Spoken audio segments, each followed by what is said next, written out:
It is a wonderful Tuesday in May, and welcome to our Connect with Gatos Expert Series. I am so excited to have you guys here with me today to welcome our new guest. So for those of you that don't know me, the way that we work with your Connect with Gatos is I am a life coach and I work on all things mindset, wellness, and relationships. And what I love doing is introducing you to experts on these topics, people that can talk to you about all these things relating to mindset, to wellness, and relationships, and can impart their wisdom, their knowledge, their expertise with you in these little 1 hour Zoom sessions that we get to enjoy. And today is no different. But everything's gonna shrink down here and have a lot more to this. Hang on a second. Let's make sure that we mute everyone because people are coming in. So let's make sure everybody except the guest of honor is muted. Let me tell you a little bit about how I came to know Tom Harari. So I did not know him personally. Sorry, you know I'm terrible. I already apologize. You warned me ahead of time. I already apologize. Harari. I already told him about my accent issues.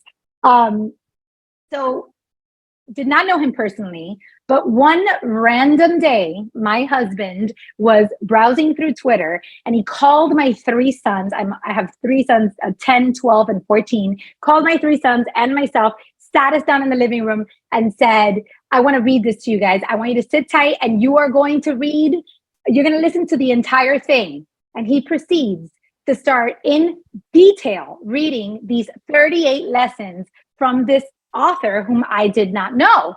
And I got to admit, they were awesome, especially for, it was 38 lessons for his 18-year-old self, because he was turning 38 years old. And I was looking at it for my kids and I thought, wow, what amazing lessons for my kids. But also there was a lot of lessons for myself, things that we take for granted. And then, and when you look at them and you see them and they're articulated in a great way, you say, this is important stuff. This is stuff we need to hear. So after he was done reading them, he's like, wasn't that awesome? And of course, because as a parent, you always want to read things to your kids that corroborate what you've already told them. So my husband's like, do you see how brilliant I am? I've told you some of these things. And Tom agrees with me, right? The kids will always trust another source a little bit more. So it's like corroboration. Always. So he said, yeah, he's like, isn't that awesome that he read that? And I mentioned offhand, I would love to interview Tom, this Tom guy on our series, because he's amazing. And I would love to learn more from him. And my husband, behind my back, reached out to Tom, got in touch with him, somehow connected, and Tom agreed to be on my expert series. So Tom, thank you for being here. Well, thank you for having me. It came out of the blue. I wasn't expecting this tweet to go viral. I got 2.3 million impressions. As I was writing it, my family was yelling at me to spend my birthday with them instead of writing on Twitter. So I kind of rushed to get it all done. And not only did it go viral, I got all these amazing direct messages. And one was from Caroline's husband who said, my wife does a podcast. Would you be interested in joining? And I thought about it and I said, what's the harm? Where can this take us? So here I am today. My birthday was on March 25th. And I'm excited to meet all of you and hopefully impart a little bit of wisdom. Well, happy birthday. So I have to tell you, you are 38. I am 43. So I'm like, wow, you're younger than me and you have all this amazing wisdom and quite a track record. I mean, like from your bio, you say you've raised millions of dollars, you've been married twice, you had a kid, and you've recovered from devastating injury and depression. And just that sentence, I was like, this is a man who has lived a lot of life. So at such a young age, because you are, for all intents and purposes, like a spring chicken.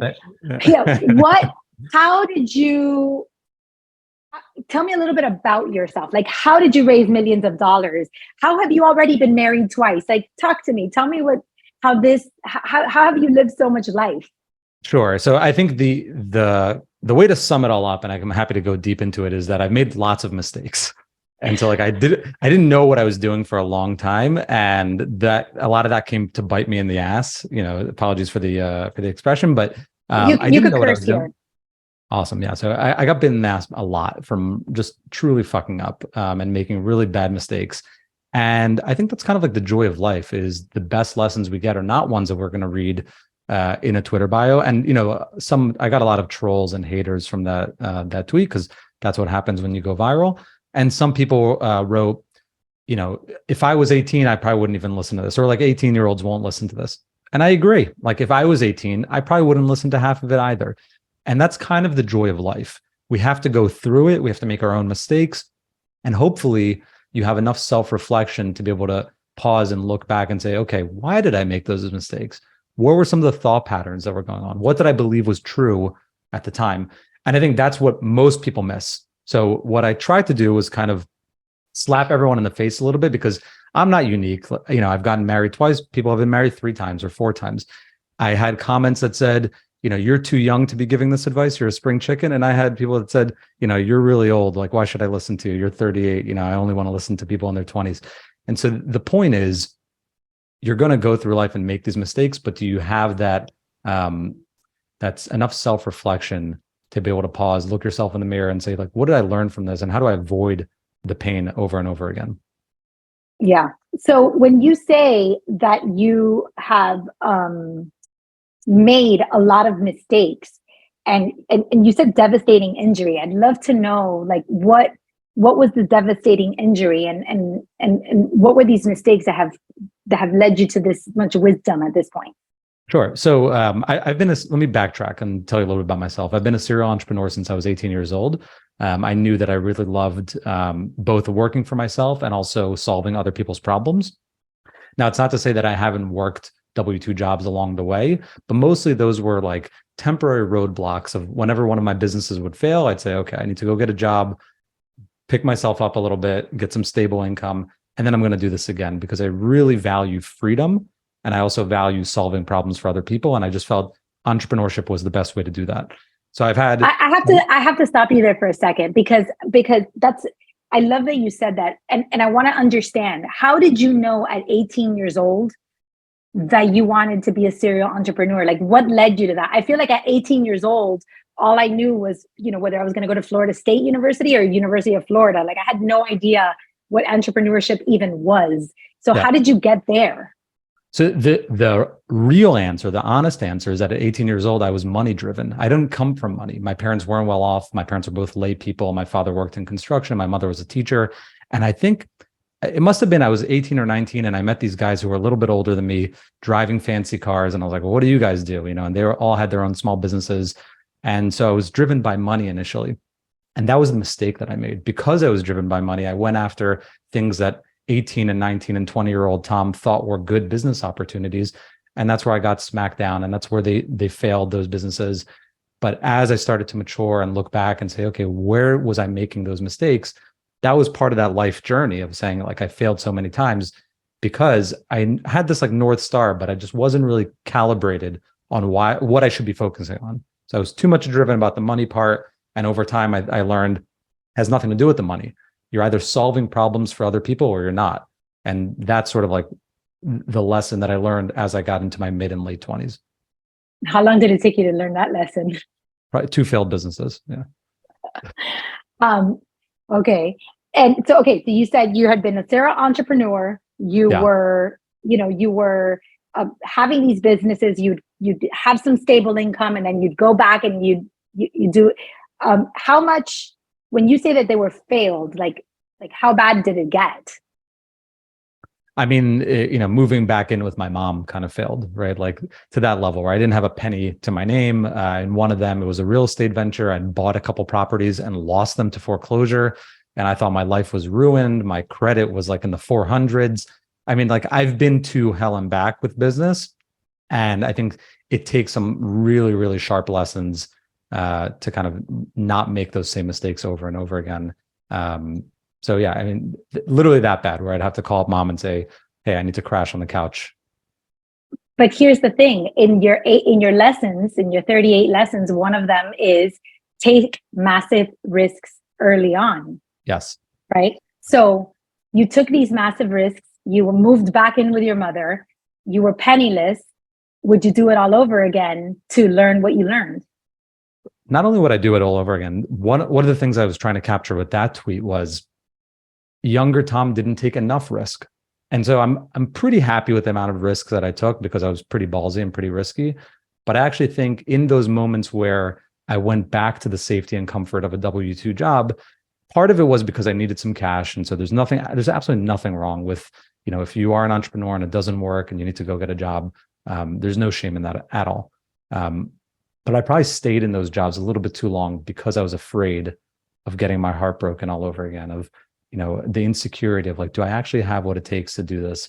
And so that's what I was trying to capture in that tweet, was like, take more risk, like fight that insecurity, fight that fear. Mistakes happen, failures happen, but you should take the approach of you're either winning or you're learning, and there's no such thing as failure, right? In sports, there's failure. In business and in life, there's no failure. Yeah. I think that's a hard lesson because I say this for myself, when I was growing up, what I learned was you go to school, you get a degree, you get a job, you get married, you have kids, and then and the story, like maybe you get a white picket fence at some point, like the American dream, and now we're living in a society where create your own degrees and you can become a YouTube star and you can have businesses, and it doesn't take what it used to take to have all these businesses.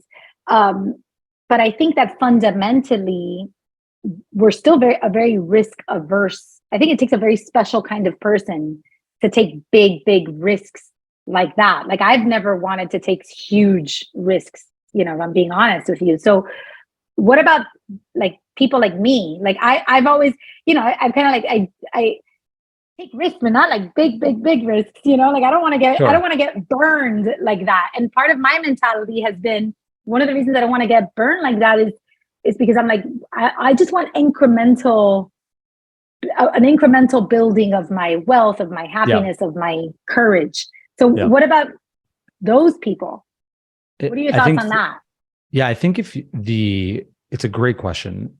If you know yourself truly, then you should do what is like your path internally. And there's absolutely nothing wrong with that incremental approach to life, with taking measured steps. Absolutely nothing wrong. Actually, in one of the later tweets, I said, most people are probably better off just investing in index funds and forgetting about day trading and forgetting about researching stocks. And the whole FinTwit community, that's like the finance Twitter community, jumped down my throat. And they're like, oh, this guy's a clown. He's telling you not to research stocks. It's because you have to know your own temperament. You have to know yourself. The one thing that I didn't want for my life was to be able to look back and have regrets. And I remember reading a quote from Jeff Bezos that said something to the effect of, he had found this book of the regrets of the dying, and the regrets were always things they didn't do, not things they did. And I so related to that because, like, again, in this tweet thread, there's all these mistakes that I made, right? But I don't regret anything because that was part of me. That's part of who I am. That's part of my life. The only regrets that I have are things that I didn't do. And so I wanted to minimize the amount of didn't do's in my life. And that's where I was able to kind of focus in on that. But to your question, if that's not right for you, then don't do it. But it really takes like deep introspection, because what you want to avoid is getting to a later stage in life and looking back and say, there's things that I could have only done in my 20s and I just didn't do them. And I'll never get that time back. Yeah. And I love that answer because I have never been a huge risk taker, and I have no regrets. I have lived this like full life and made, and within my small risks have lived a very courageous life. But, I've never had this desire to like, be Jeff Bezos and then crash and burn and like start all over again. So I love that we get to do, and isn't that what it's all about, right? Like it's like the C in core, which is clarity. I talked to you a little bit about my methodology, but it's about having the clarity, knowing what is it that drives you. So at this point, you're driven by money. You are trying to make it big. You are definitely have the temperament for risk and for growth. So, and you had these two failed business, and then what happens? Like, did you strike gold? Did you make it big? Like, what happened? Yeah. So I moved to New York. I moved to New York City, and New York is just this electric place, and everybody's ambitious. And like every single time I walked out of the train station at Penn Station and you see those big, giant American flags, you just feel the buzz of the city and you get this like, oh man, I'm ready to kill it. Right. And so that's how I felt every single day waking up in New York. And really quickly, I knew I wanted to try my hand again at business, and I wanted to do something really big. And long story short, I found out about tech startups. I'm not a technical person. I didn't learn how to program, but I was convinced that I could do it.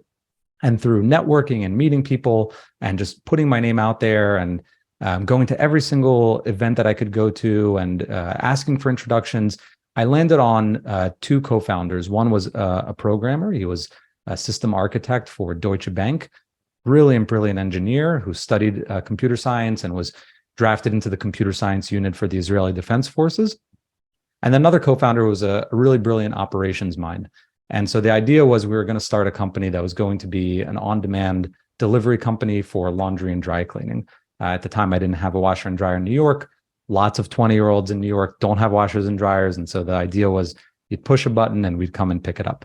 Lots of problems with that business model looking back on it, but it was the first time that I really hit on a pain point. So we all leave our jobs. We start working on it roughly about like the spring of 2014. By the fall of 2014, we get accepted into Y Combinator. If your viewers are not familiar with them, it's a startup accelerator in Silicon Valley. This was after 2 rejections from them, but I was just incredibly persistent, as I am in my life. And on the 3rd try, they accept us and they decide to fund us. And then it just took off like gangbusters at that point. We were growing 20, 30% week over week in users and revenue. We ended that year doing about 1.3 million in revenue. The next year, we tripled. So we did about 3 million in revenue. The next year after that, a little bit over 9 million in revenue. So it was like tripling every single year. And that's when my first divorce happened.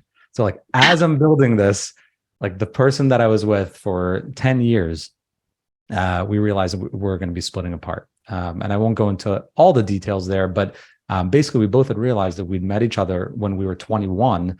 And during your 20s, you grow a lot as a human being. You start to figure out what you want out of your life. You start to have different passions. And so we really started to diverge. But because I was so focused on the business, and like you said, I had these dreams of grandiose visions of, what I could become and what the company could become, I really neglected like the partnership. And, probably it lasted 2 or 3 years longer than it should have. Like we probably should have been mature enough 2 or 3 years prior to say, let's end it here. Let's not even get married, right? Because we were dating for a long time. And that's one of the tweets that I wrote of like, should I get off the pot? And that's really good advice. You said in one of your tweeters, like, it's like, if you're dating too long, like, you can't do that. And I thought that's pretty ballsy to say that. And that's where it comes from. For 6-7 years. And that's exactly where it comes from. And I wholeheartedly believe it. Like, don't waste your time in long relationships. Like if you're not going to get married and you're not going to be serious about having kids, just stay single. There's nothing wrong with being single, and focus on your life and focus on yourself. With my second marriage, we knew right away, this was it. We had found each other. We were soulmates. We wanted to get married. Like within a year and a half, we were engaged. A year later, married. The next year we had our first kid. She's 2.5 years old now. But looking back, I'd wasted so much time of this other person's life, just kind of dragging it on as boyfriend and girlfriend. And then I just think like, what a waste. And here's a question for you, for the young people who maybe are in relationships, that are in long relationships, or do you feel that first marriage was not the right fit for you, or that you were just too young to make that marriage work? The former, not the latter. So it's not an issue of age. I know people that got married in their early 20s and have beautiful, wonderful relationships. But there has to be that symbiotic relationship between two people.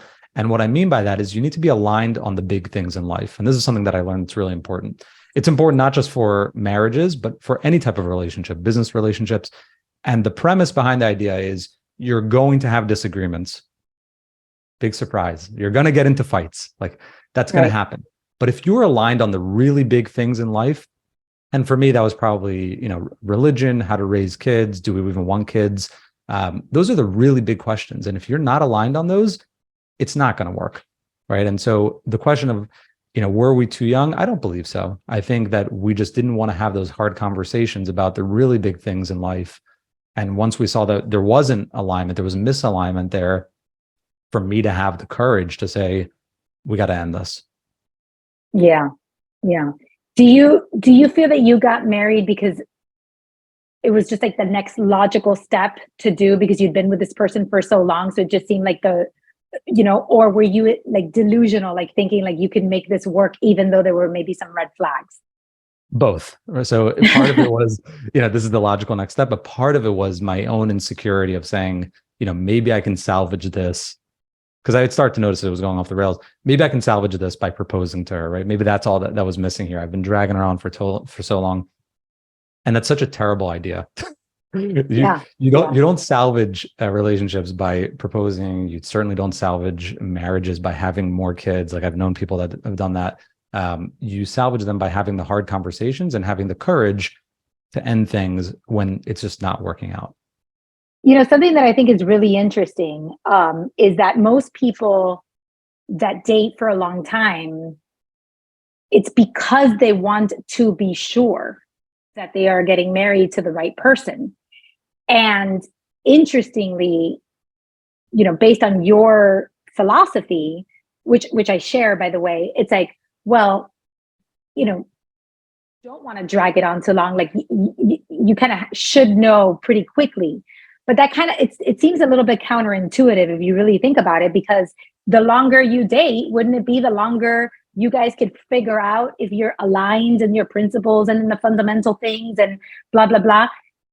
In other words, if you had gotten married right away, could have fallen off the rails eventually, right? So how did you know from your second marriage that the same thing wasn't going to happen, even though you put a ring on it early on? How do you make that distinction? So what I think I'm hearing in your question is more data is better, right? If you're with someone for a longer period of time, ostensibly you have more data to collect, and that makes you more educated in the decision. But I actually don't think that it's linear. I don't think that like as time passes, you just continue to accrue data. I think it has diminishing returns. And so should you get married after 2 weeks, it might be a little bit too quick. But after a year, you have a pretty good sense of who the person is, especially if you've been living together. After a year and a half, 2 years, there's not going to be that much more surprises about who the person is. And when I talk about being aligned on big things, that's your own individual choice when to have that conversation. So first date, it probably is a little bit heavy to talk about, do you want kids and what religion do you want to raise them? But you should certainly be talking about that before you move in with each other, right? So those are the kind of calibrations that I think people could be a little bit more thoughtful of and a little bit more intentional. And you don't need 5 years or 7 years or 8 years to decide if this is the person you want to spend the rest of your life with. You probably could know that in about a year and a half to 2 years. Yeah. And I'm going to add to that, because I agree with you, but I wanted to hear your opinion. Of course, as a true businessman, you talk about it in terms of economics. Like me, I'm all heart, and here you are like, the law of diminishing returns is not in your favor. Okay. So add to that when you decide quickly that this is the person that you're going to move forward, it doesn't guarantee that divorce is not going to happen. However, when you walk into a marriage with that kind of confidence and you start fighting over the toilet paper or the toothpaste, those little things less big, because the big thing, which is marriage and the commitment, is going to take precedence. And those things are things that you're going to work on, with that intention of staying married. You can still get divorced. You can always change your life. You can always find the courage to realize that you've made a mistake, and that or not even that you've made a mistake, but maybe that this relationship has served its time and its course in your life, and then it's time to pivot into a different direction. However, when you guys make that decision to get married, you tend to have that vision of working through those little things with that goal of, I want to make this work because because we agreed to it. And I think that's where relationships go off the rails again, not just in marriages and business relationships, is you have to continue to invest in it. It's not like because we were aligned on the big things, because we kind of have this shared vision, because we're going into it with the right intentions, that's table stakes. You have to continue to invest in it over time. You have to make your partner feel heard. You have to make your partner feel special. Again, not just in marriages, also in business relationships. Like they are living, breathing organisms. That's what a relationship is. And so I think that's another thing that I've learned over time is if you have this approach of like everything is me, the self-centered approach. I don't want to call it selfish, but self-centered. You're going to miss on those like little cues of the other person is no longer feeling loved. The other person is no longer feeling heard, right? And those are the ways that you sort of like keep relationships going, even when it seems perfect at the outset, at the beginning. So thank you. So I'm going to take you back to where you were at, which is you were making $9 million a year, and now you are getting a divorce, right? So you're finally like, you finally are crushing it at work, and then your marriage is kind of falling apart. And that's where we were at when we kind of went into this relationship thing. But I want to follow that thread because I love this story. So then what happened? So then what? I spiraled into a little bit of a depression, or a lot of bit of a depression. I wasn't feeling myself, right? I felt down in the dumps. I had all these signals that like things were going well in my life. Everything that I wanted several years before I had, but I wasn't happy for some reason. It was tough for me to get out of bed. I wasn't working out, and I started to go to therapy. And prior to going to therapy, I'd always looked down on therapy. I thought I had a stigma of like, well, it's only for people that are mentally unwell. And through those sessions, I became more empathetic to the idea of like, everybody goes through this in life. You're going to have like ups and downs. Like there's nothing wrong with, we treat our bodies with a lot of care. We take physical health very seriously. We go to the gym. Well, not everybody does. Well, for sure. But like, it is mindful for most people. I would say like, even if you just go to the doctor once a year, like it's top of mind. But how much do we spend on our mental health? How much do we think about the inputs that are going into our mental health? Everything from, doom scrolling on social media to, allowing negative and toxic people in your life, all these different inputs and how they're affecting our brain. And so from there, I went down this huge kind of rabbit hole of self-exploration, mental wellness, mindfulness. I got really deep into meditation. I can tell you a whole story about that. How I ended up on this 3-day silent meditation retreat. Read a bunch of books. The first one was Power of Now by Eckhart Tolle. Highly recommend. Oh, it's a classic. And you start to learn that, there's so many different deep layers to the way our brains work and how we process the universe and what is consciousness. And that allowed me to sort of recenter myself a little bit and refocus back into the things that I had, which were my business partners, who I really wasn't giving much attention to at all, my investors, all these people that believed in me because I was down in the dumps, from my failed marriage. And rightfully so. Like, I think you're allowed a little bit of leeway and a little bit of breathing room as a human being. And I'm glad that I took that time to not let it spiral out of control, but I used that time to invest in myself, pick myself up, go back to the gym, invest in therapy, read books, do meditation, do all the things that you should be doing anyway, but to kind of like get myself out of that slump and then focus back on the business. When you did that, out of curiosity, did you take a sabbatical? Did you leave the business, or did you still keep your day job and you were just doing these things? I probably should have, right? That's a good point. I probably should have, talked to the board and said, I need 3 months or so, or even a month. I took nothing. Like I was trying to do all this while showing up every single day and leading a company, which is incredibly hard to do when so many people are coming to you, for payroll, and the board of directors wants an update on how things are going. It was a very, very stressful time. And probably I could have used a sabbatical to kind of just give myself a little bit of like a mental break. But I will tell you, even if that's what you should have done, I think it would bring a lot of people, especially on this call, hope that you don't have to do that. Because sometimes we use things like, well, if I could take a sabbatical and go on a 3-day silent retreat and learn how to meditate, wouldn't that be nice? Yeah. And in your case, you did not do that, which means you are in a slump. If you are stuck, if you are feeling like you can't figure out why you are not happy, and you still have to provide for your 3 children and for your wife or your husband, and you can't quit your day job, you can still do the things to get yourself in a better mental state. And I think that's a really important thing that people need to know. 100%. And it got to a point where I made myself a really rigid schedule, because I hate schedules. I'm a creative brain. My mind, wants to just like wander and come up with different interesting ideas. What I realized was the power of an organized schedule, which for so many years I fought against it, because I'm like, that's not how artists are. We don't have an organized schedule. But by creating that really rigid schedule, I was able to kind of like fill up my day with things that were productive and healthy, and just kind of like cruise right into work, focus on work. From there, go to the gym, wake up early, even though I'm not a morning person. And by doing that, I allowed like less and less space in my brain to think about all the negative thoughts, to think about all of the, should I have done this? Should I have done that? And all the negative self-talk, that we tend to do, our inner self-critic, as I call it. I love that. And so again, I'm going to take you back to core, because I just think I can see it. We're so aligned and everything, but I have my methodology, which is core: clarity, organization, resilience, and emotional intelligence. And I always tell people, especially when I work with people, that it is important to use this methodology and to always be aware of it.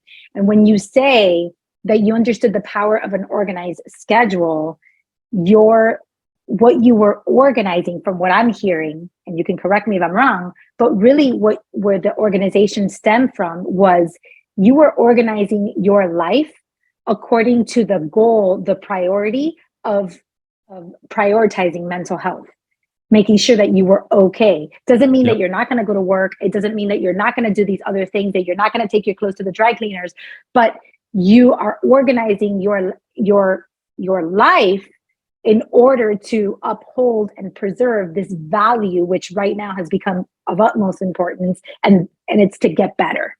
Yep, that's 100% right.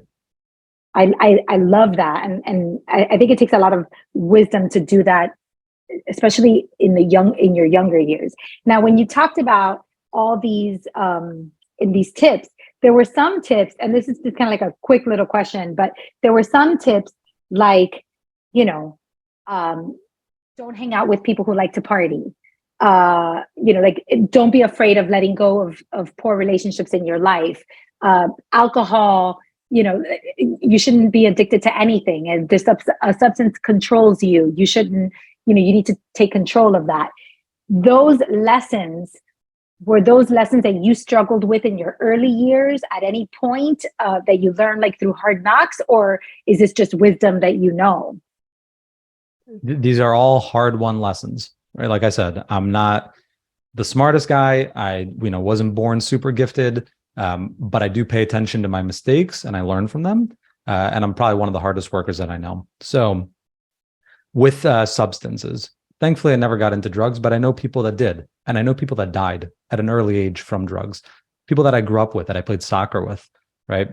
Alcohol, of course, is a substance, but so is caffeine, and I think like what I was trying to convey there was, if there's anything in your life, it could be, reality TV, or it could be social media, whatever it is, that it's become a form of escapism for you. And it's an unhealthy form of escapism, meaning like, it's just, you're doing it on autopilot. You need to really check yourself and put a stop to it and say, this outside influence, for some reason, my brain thinks I can't live without it. It could be sugar, right? That's another one. Everything in moderation can be fine. But the point is that if substances are taking control of your life, that's a really big red flag. It's an alarm to say, I have to change something here, because I'm no longer in control of my day. Something else is triggering my brain to want this other substance, whatever it may be: alcohol, caffeine, social media, etc. Yeah. And I think for the young people, because I like I said to you, I have 3 kids, right? So I could see them going into their teen years and into their young 20s. And there is a time where it seems more acceptable. Just like you said, at 18, you can take big risks because you don't have a family to support and you can afford the failures. Well, there's also a time to party, right? There's like people that they justify their behavior because they're young. Right. So on that? Like, how do you discern if you're just a 20-year-old who is having fun, or you are a depressed 20-year-old who's using alcohol, drugs, video games, gambling, sugar, laziness, sleeping in to escape from the life that you're not currently happy with? Right. And that's the key important word, is escape. When it's escapism, by all means, have fun, go party. I've been to tons of raves and concerts and parties and had my share of good fun. Have you gotten drunk? Because you say getting drunk is stupid, so I'm curious. Yeah, and I probably took it too far several times, right? And like I'm speaking from experience. And to your point, though, there is a difference again between having fun when you're young and trying to escape your own insecurities. And I think that's where I was coming from. Is I had these insecurities that I used alcohol to cover up. It made me feel a little bit better when I approached, random people at a party. And I'm naturally an introvert. Like, I don't love surrounding myself with lots of other people. And, had I known earlier in life how to deal with those insecurities, I wouldn't have relied on things like alcohol and taking alcohol to extremes to have a good time. You don't need 10 beers to have a good time. You can have 1 or 2 beers and get a nice buzz and enjoy yourself. And I think part of it is wisdom that comes with age. But again, this was lessons to my 18-year-old self, who probably wouldn't listen to it anyway. But well, there's a couple of things I want to say about that. Yeah. I think 18-year-olds do listen. They may choose not to agree, or they may choose not to execute or even apply, but I think they listen. And I think we underestimate the power of an 18-year-old to take this information in. That's number one. And number two, this information, this isn't for 18-year-olds. This is for my 10-year-old.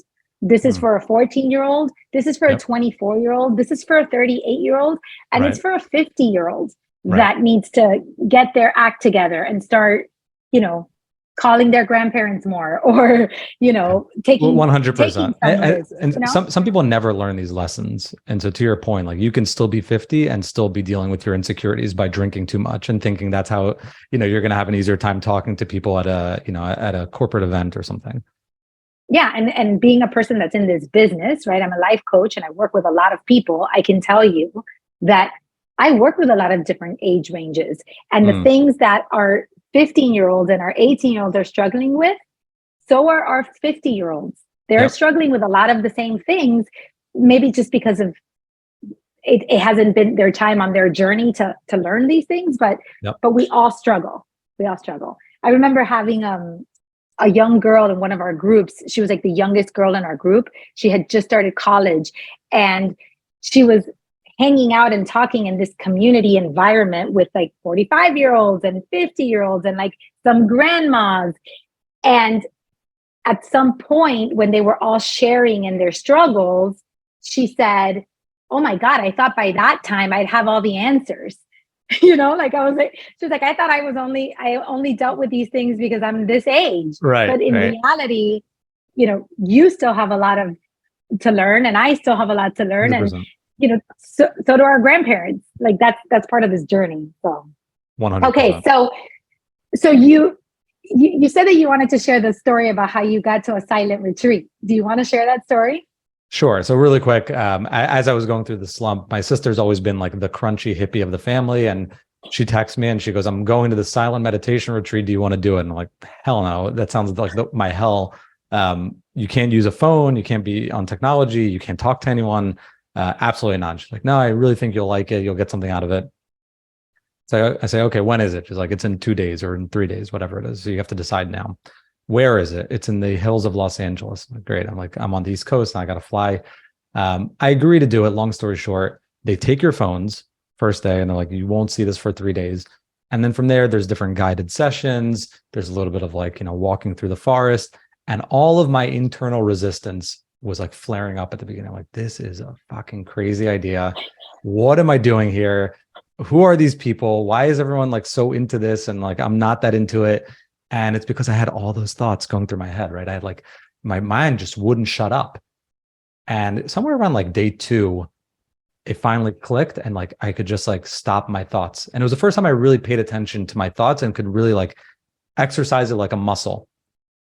And then from there, I've gone down like several years of meditation. Sometimes I start, sometimes I stop. But I think it's more of like just learning. It's almost like learning how to ride a bicycle. You are like, whoa, I can do this thing. And that thing is A, paying attention to your thoughts, and B, learning to control your thoughts, or at least learning to like quiet the mind a little bit. And I think that was like the big break for me. How old were you when you did that silent retreat? 31, I think. 30 or 31. Wow. And how has that played a role in the last 7 years of your life as you do life? Like, if you had to say how that impacted or changed your life going forward, what would you say that affected? So many of our decisions that we make are driven by our emotions, right? But we never stop and pay attention to what are those emotions. And I think that's the skill that I was missing, was to be able to like look internally and say, what is my gut trying to tell me? Is this just a fear that I should push past? Is there like a real warning sign here? Learning those nuances and differences, I can't even really explain and put into words, but they're things that you really only learn once you're able to kind of be introspective, listen to those feelings that are happening throughout your body, listen to the emotions that you're feeling, and connect them with the thoughts that are happening in your head, and understanding, okay, like, are those warning signs, or are they just insecurities? Are they just fears? Where is that coming from? Sitting with it, not being judgmental with it. It has so many applications for life, whether you're doing business deals, whether you're trying to get a promotion at work, whether you're trying to impress someone, making financial decisions. So much of financial decisions aren't even math-based, they're emotion-based, right? Like Warren Buffett has this quote where he says, you should be fearful when everybody's greedy, and greedy when everybody's fearful. That's because in things like the stock market or in the real estate market, so much of the decisions that are happening are based on people's own fear and greed, right? Those are human emotions that we all share. And so that's the big unlock for me with mindfulness and meditation, was being able to listen to what my body is doing, listen to what my brain is doing and my mind, and understand where those are coming from, and like dissect it, almost like putting it on a surgical table and starting to dissect, where is this coming from? So how long would you say it took you to feel better when you went through that first divorce and that time of reconnecting with yourself? Probably about like 12 to 18 months. Okay. And then what happened? I'm like, and then what? And then I decided to put my hat back in the ring and start dating again. And so this was New York City. Now, I met my first wife when I was 21. So at the time, there were no dating apps. There, you met people at a bar, or you met them at like social events. But now here I was, 30 or 31, living in New York City, running a company, and there's all these dating apps, Tinder and Hinge and Coffee Meets Bagel. And so I downloaded a Jewish one. It's called J Swipe. It's like Tinder for Jews. And was swiping, meeting all these different people, going on lots of dates, and just really having a good time and like investing in myself for a change. And I met my wife, Kim, at one of our dates. We actually didn't hit it off all that well on our first date. It was kind of like meh. But we agreed to see each other again. And between that first date and the second date is when I had that devastating injury. So I was playing basketball in a corporate league, and long story short, they passed me the ball. I run to the hoop, and I hear this loud pop, and I fall to the ground, and I thought someone had kicked me, but I look behind me and there's like nobody behind me. So I'm grabbing my foot. I'm like, this is really strange. I get up and I can't put my heel down. It's like I'm not able to stand. And now, mind you, like my brain is in dating mode. I have all these dates lined up for later in the week. I just had a really good date with this one. I have another date coming up, and all of a sudden I can't walk. I go to the emergency room. They do all the x-rays and scans, and they go, you tore your Achilles tendon. Like, oh, what? You're kidding me. I go to meet with the orthopedic surgeon. He's supposed to be the best in the city. He worked with the New York Jets players. And he says, yeah, you definitely need surgery. I'm the best in the biz. I go, what are the risks? He's like, well, the risks are it could get infected, but it's a very small risk. Lo and behold, of course, mine gets infected. And so what should have been a 1 month, like recovery turned into a 3 months. Meanwhile, I'm texting my now wife, telling her like, listen, there's been more complications. I can't see you, as soon as I thought, but hang in there. And she's like, okay, sure. I'm going to keep dating other people. And then 3 months later, we went on our third date, right when the doctor said that I could walk again. So I'm no longer like in crutches. And we go on the third day, hit it off. And then, the rest is history. Yeah. Wow. So how did that affect you when you had that injury? Did you, because this happens to a lot of people, so I'm just curious. You're finally on the up and up, you're feeling better, and then something happens where it's almost like the universe is punishing you again. And it's very easy to go into default patterns when that happens. Like, screw this. It wasn't, it didn't work. I thought life was going to be perfect. And you kind of start falling into maybe overeating or over drinking or not meditating or doing things that will help you escape from this new tragedy. Now, obviously this isn't a tragedy. You had an injury. It sucked. But it could derail some people. So how did it affect you?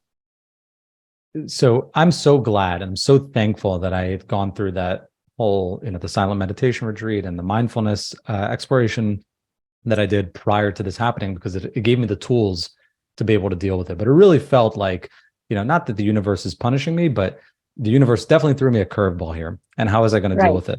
And so I was in the middle of moving apartments when this happened, right? So I've signed the paperwork to move into this new apartment. The furniture company that picked up all my furniture and was putting it in storage while I'm spending 10 days in the hospital, they say, we can't move your furniture on the date that you're moving into the apartment. For whatever reason, that's going to be 2 weeks out. Because of the infection, they had to put a PICC line in my arm, and I had to administer myself antibiotics 3 times a day. There was a wound vac. If you guys are not familiar with this, it's like a little suction thing that goes on the wound and like sucks out all the gunk. And it's attached to this little bag that I had to carry on me all day, 24 hours a day. So I have like the PICC line in one arm, I have the wound vac in the other. I'm on crutches. And the furniture company says, we cannot deliver your furniture for 2 weeks. And so I move into this new apartment. I quickly order a mattress on Amazon that arrives the day that I'm moving in. And just imagine this. I'm in New York City by myself, a mattress on the floor in this new apartment. There's no other furniture. And I have all these contraptions attached to me. And I just sat there thinking like, it doesn't get much lower than this. Like there's only up from here. Like this is pretty bad. Yeah. In the grand scheme of things, it's funny and I can laugh about it. But, just in that moment to be able to look at it and say, if this is the worst that the universe has got for me, that's fine. We'll get through this. I love that. So you had told me that you actually had like 2 successful businesses, or big startups or tech. Am I right about that? Yeah. So flash forward with that company, we ended up taking it through a merger. So we merged with one of our competitors a month before COVID hit New York. Again, huge stroke of luck. And that company is doing well. I took a little bit of a break from building businesses, got into and went to MIT to get my MBA. While at MIT, I met my wife's cousin who was building an electric aviation company. They had just finished up Y Combinator. He said, do you want to join? Be our first kind of like business hire on the founding team, help them raise about $30 million, was there for about 1.5 years, and then decided this past fall, actually what I really want to be doing is no longer building businesses and spending so much time away from my family and from my wife and from my daughter. I want to be more mindful, more intentional, balance out my life a little bit. And I want to explore writing. And this is what I enjoy. I enjoy kind of just sitting down with my thoughts and putting pen to paper. I haven't done it in a long time. And so that was in December of 22. So I've been writing online for about 5 months. Wow. You've only been writing for 5 months? That's it. Yeah. Okay. I have to admit that I'm a little jealous. I'm a little jealous that you've already gone viral and had 2.3 million views on your Twitter posts, and you've only been writing for 5 months, but that's okay. That's okay. I'm proud of you. Okay. I appreciate that, Caroline. So this is a great segue into the ending of our call, because we're going to be wrapping it up in about 10 minutes. But I think it's a really important one because you've taken us through this journey, and you've had some courage, you've taken some big risks, you were driven by money, you've had some big failures, and then you finally got to a point where you have this modicum of success, you've made some money, you've built yourself up, and then you decide, that you want to just not chase the millions and Just be a dad. ride online and be home with your kid.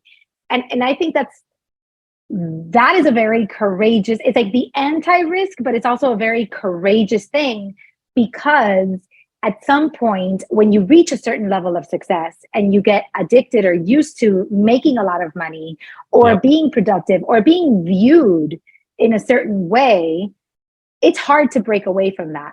So I want to spend these last 10 minutes on that aspect, on the courage it took for you to or did you let it all go to become a writer? Like, tell me a little bit about that transition and what put you there. Specifically, were you once again in a position where you said, I've done these things and I'm still not happy? It's not that I wasn't happy. I believe there's different seasons to life. And so like the season, when I talk about, take more risks when you're younger, there was a season for Tom to be taking big risks, to be building companies. And I started to notice the season changing, right? It's like we were going from summer into fall, but I wasn't putting the sweater on, right? I had this beautiful daughter was born, and she's growing up so fast, but I'm still traveling all over the world, pitching investors, doing business development deals, and not spending time with her, right? Doing FaceTime with my wife. And I'm like, I'm missing these years that I don't get back. And one thing that I've learned over life is that we probably put too much value on money and not enough on time, but money is fungible, right? Money can come and go. Time, you don't get it back. And an hour today, this I learned from a brilliant author online, Kay High, from Rad Reads. You guys should definitely check him out. And he talks about an hour today is not worth the same as an hour in a decade, right? Like our parents will get older, our grandparents will pass, our kids get older. They're going to get to an age where they want to hang out with their friends and they don't look up to mom and dad as their heroes anymore. And so for me, it was that calculation of, do I want to keep making this trade, or do I want to actually double down on what I have right now? And the second part is, I know a lot of people who wouldn't do that because they're afraid, right? It's that insecurity, that fear of, I've built up this modicum of success, and how will people view me? And one thing I never, ever, ever want to have in my life is decisions based on what other people might think. I reject labels. I reject what boxes people want to put each other in. I think like, do your life, live it to the fullest, try to be smart and intentional about the decisions that you're making. And for me, I have enough self-confidence and enough belief in myself. I've proven to myself that I know what to do when it comes to business, that if I need to start another business with my own profits and bootstrapping it, I'll figure it out. And if I need to go and raise money in the future, I'll figure that out. And so, and I think I could have had that earlier in life, but you have to go through the ups and downs of life to build up that confidence. But to me, it really was kind of like a no-brainer decision. This is what I want to be doing now. And so therefore, this is what I will be doing now. Now, here's a question. Were you able to make that decision because you'd made enough money to be able to sustain yourself? Or did you give up a lot in this choice? You certainly give up a lot. So with that second company that I'd helped build, I came in on the ground floor at a very nice equity package with them. The way it works in startups is you have to work 4 years to accrue or to earn that equity. I was only there for a year and a half. And so, that's another 2.5 years of equity that was foregone. Who knows what it could be worth in the future? My guess is it'll be worth not a small amount of money that I've given up. But again, those were like fear-based decisions, and they weren't aligned with what is actually important to me. So, I haven't gotten to that stage yet where, I can, have houses in several different cities, and I'm not even shooting for that anymore. But one of the things that I've always been a little bit mindful of, someone asked me this, is that, do you know what your number is, right? Like the magical number. And when they ask people that are worth $2 million, they say, I'd be happy at 4 million. And when they ask people that have $4 million, they say, I'd be happy with 8 million. And it just never ends, right? It's this hedonic treadmill that we put ourselves on where our happiness spikes for a little bit and then it goes back down to a baseline. And so what I've tried to be more intentional about is living a simple life, rejecting lots of luxuries, rejecting lots of material goods, because I don't want to get into that treadmill. I don't want to get into that like up and down spike. I just want to learn to be happy with what I have. And I think that results in a rich and fulfilling life. And you shared with me that you weren't the only one who did that. You got your wife went on board too. So I want, for the women in my community, and I love that we've had your perspective, because I think you have a very great, solid perspective for the males in our lives, like for our husbands, for our boys, and also for the women. But I love to bring in your male perspective. But you shared with me in a prior conversation about how your wife implemented this, who is very much like me and not a risk taker like you are. So I want you to share her story. She's a hero, seriously. My wife works in PR. She does PR for luxury hospitality brands. She's been working with a New York agency for 10 years. She got, cut her teeth in New York PR. It's a very like fast-paced world, very cutthroat. And she'd built up 10 years worth of relationships with journalists and really like perfected her craft, but she never saw herself as an entrepreneur. She's like the opposite of me. She's very risk averse. She's very organized. She's the one who's always keeping schedule, making sure that we're where we need to be on time. And last summer, she was like just feeling really kind of really stressed, with the pandemic and working remote. And we had just moved cities and our daughter was a year old at the time. And she said, I really want to spend more time with her. And I'm not sure that I can do that in this kind of job setting. Like, what do you think? And her initial idea was, should I change careers, right? Should I explore going into teaching, or should I, maybe do like early childhood care? And I'm like, you're really good at what you do. The setting isn't appropriate for you. Why don't you go out on your own? And she looked at me like I had two heads. She's like, what do you mean on my own? I'm not an entrepreneur. You're the entrepreneur. I wouldn't even know where to start. And I was like, well, how about you just do this? You just do what you're good at. I'll handle all the business side of things. I know how to start companies. I know how to register them. All that is like administrative work to me, but to her, it could seem daunting. And for someone who's never done it before, it might seem daunting. But I said, all you need to do is just write a post on LinkedIn, telling people what you're doing, announcing to the world that you're leaving the agency world to spend more time with your daughter. And all of a sudden, she's got a ton of inbound from all these contacts and all these relationships. And she ended up now making double what she was making before, but she only works 4 days a week. We took our daughter out of daycare on Mondays. They have mommy-daughter Mondays together. And she's so much happier, right? And I think part of that is like us kind of supporting each other and me giving her the support that she needed to be able to trust herself. And with her giving me the support that I need, that, she's still staying in her career and able to do that and find fulfillment just in a little bit of a different context and setting. I think that's beautiful. I really think that's beautiful. And I think something that it shows is when you are in a good, supportive relationship with the other person, elevates your life and supports your growth, then your potential becomes, it gets 3x'd, right? Yep. So maybe her on her own wouldn't maybe have had the courage to have made that decision, or had she been married to somebody that was more driven by the income that she brought in than defining success, and creating a different core version of definition of what their life looked like, she may not have had the ability to do that. Not that she didn't have the ability, but she may have not had the courage to make that choice because the environment wasn't supportive. So I think that speaks volumes of the relationship you and her have created. Okay. In just really being, like you said, aligned on the big things, and that's important for all of us. Yeah, couldn't agree more. Yeah. Okay, so we are almost out of time, and I could talk to you for like another, Same. 3 hours, because I think that we have so much that we can. I'm probably gonna have to bring you back on here. Happy to anytime. Yeah, but for now, I want to end with this question, and then I want people to be able to plug in with you. I talked to you about core, and I told you what it meant: clarity, organization, resilience, and emotional intelligence.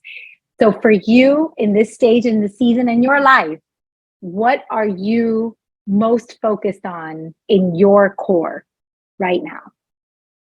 The biggest focus for me right now in my life is my family. That's where I've chosen to double down on. Part of the writing online and going down this, whatever you want to call it, creator or solopreneur route, is because I have that itch to solve problems. I'm never going to not have that itch. This is one outlet or path that I can do it while also balancing the thing that is the most important, which is spending time with my daughter. And who knows, that might change in the future. But the core, the clarity for me right now is, how can I design my life in a way that allows me to pursue my interests, find a monetizable skill, right? A way to continue to bring in some income, but not have that be at the expense of spending time with my wife and my daughter. So that's the focus. I love that. I love that. Just to share a quick little story with you. When I gave birth to my first son, I thought I was going to give birth. I was a public defender at the time, a lawyer. Yeah. And I thought I was going to give birth, and then I was going to leave my kid with a nanny, and I was going to go back to the public defender's life, and life was going to go exactly as planned. Like nothing was going to change except that there would be like another human in the house. I had no awareness that my entire being was going to change. Yeah. How did that go? Was I had this baby in my hands, and I was like, I don't want to go back to work. I don't want to go back to that. I just didn't want to do it at all. And I got all sorts of opinions and judgments from people, and they told me all sorts of things like, why did you waste all this money on a law degree to not be to be a lawyer? And then like, if you get out, how are you going to get back in? And all these things. But I had this clarity that I wanted to stay home with my child. And fast forward a few years later, I was bringing in income. I was practicing law again, and I was doing things, but very on my own terms. And I got a call from a friend of mine, and I was at my kid's Easter egg hunt, and I got the phone and I said, oh, I'm at my kid's Easter egg hunt. I can't talk right now, but I'll call you later. And she said to me, oh, I wish I could be like you when I grow up. And I said, well, what does that mean? And she said, I wish I could be at my kid's Easter egg hunt, but I have to work. And I hung up the phone that day, and then I thought about it, and I was like, well, you could be like me. You could live in my townhouse and drive my shitty car and give up your lawyer income and be at your kid's Easter egg hunt. Now, are you willing to be like me and give those things up? And I guess I had that clarity at that time. And I commend you for having that clarity in your life right now at this time, because you're right. You're never going to get this time back with your daughter. So congratulations on that. I appreciate that. Thank you, Caroline. So for those of you who want to connect with Tom, you can follow him on his very viral account on Twitter by going to Tom Harari, right? I said it right? You said it right. It's like Ferrari with an H. That's what I tell people. On Twitter. And then you could also sign up to his newsletter, because if you've read my email that I sent yesterday, and if you get on his newsletter, he is an excellent writer. He has a column called The Soloist, which is amazing. I'm a fan. So you can go to www.tomharari.co and subscribe to his newsletter and get all of his amazing wisdom and knowledge on a weekly basis. Is that right? That's right. Every Saturday, I send out a newsletter. I've sent out 20 of them so far. Knock on wood, we'll continue. Knock on wood. And hopefully I'll have you back on here again one day to talk about other things. So thank you, everyone, for coming. You are free to go. I hope you had an incredible lunch hour with Tom and myself, connecting with Caro on all things mindset, wellness, and relationships. And we will see you next month on another topic. Take care, everybody. Bye.